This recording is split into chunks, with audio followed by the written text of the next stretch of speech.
Hey guys, Brian here. What I wanted to talk about today is how we need to break the system, right? What I mean by the system, I'm not talking about like the government system or like the school system or anything like that, right? It's just a system that we were taught growing up, right? What we were taught was go to school, right? Go to school. After you get out of school, you get a good job, right? But what school leaves you? School leaves you a bunch of debt, right? You get a job, and we all know what jobs mean. Just over broke, right? And then you get into more debt. You want to get your dream house, right? Have your family, get your dream house. Get that nice mortgage for 30 years, 15 years. You're gonna be living there forever. So the system that we need to break is this, right? Getting that dream house right after that job. What we need to begin to do, what we should do, is using our job, right? Instead of getting the dream house, instead of getting that dream house, right?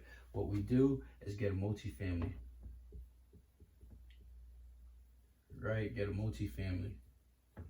Use your first time home buyer's loan, your FHA loan that you get, the 3.5 down and all those great benefits from having a stable job, from your debt to income ratio, right? Get a duplex, get a multifamily property, right? The reason that I say get a multifamily property, because this automatically sets you up for the long-term game, right? So automatically, as soon as you move in, you have a tenant up top, right? So you have somebody paying you up top, right? So you have a tenant and you're living at the bottom, right? So if you living at the bottom and someone's paying rent up top, what that means is your mortgage payments, whatever your mortgage payment on this multifamily property, what happens is that tenant is already paying for partially of the mortgage. So that automatically not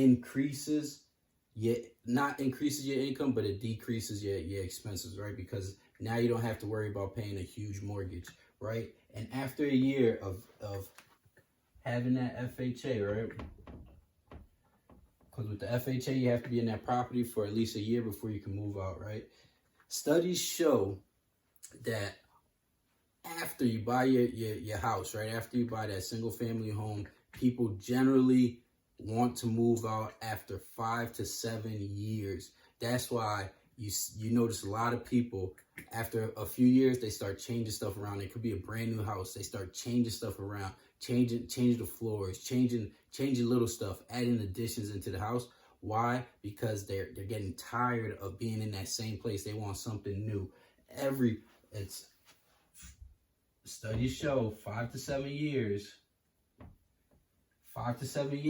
after moving into that house, after signing that new mortgage, that person generally wants to get out, wants to find somewhere else to live, right? But most of the time, after 5 to 7 years, you don't have much equity in the house. You don't have much leverage to go anywhere else, right? You can sell your house or do anything like that. But with you having a multifamily property, right, after that 1 year, you can move out,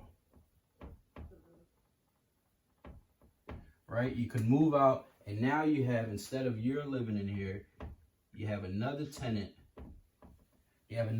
So you're automatically receiving two incomes that's paying for the mortgage, and you have passive income at the same time, right? So remember this, real estate is the #1 subscription-based service, right? Because everyone needs a place to live. It's never going out of style. Netflix, there's millions of people have Netflix. How many people are in houses, right? So everyone needs a place to live. That is never going out of style. And using this sets you up for the long-term game, to always have passive income coming in from the get-go, right? I was in the middle of doing this process until I lost my job, right? January, I was putting offers in on multifamily properties because I had a stable job that I thought was stable at the time, right? But I qualified for the FHA and everything like that. but I ended up losing my job. So I wasn't able to act upon this within the time, but this is exactly what would have been done, using an FHA loan to get a multifamily property and having people paying my mortgage and paying me to live in these properties. It's a no-brainer. This is what I mean by break the system. Instead of getting that dream house, no, your first house, what you want it to be, is a multi-family property. So this could set you up long term, right? With these people paying the tenants, with these people paying your mortgage, that adds equity into the property, right?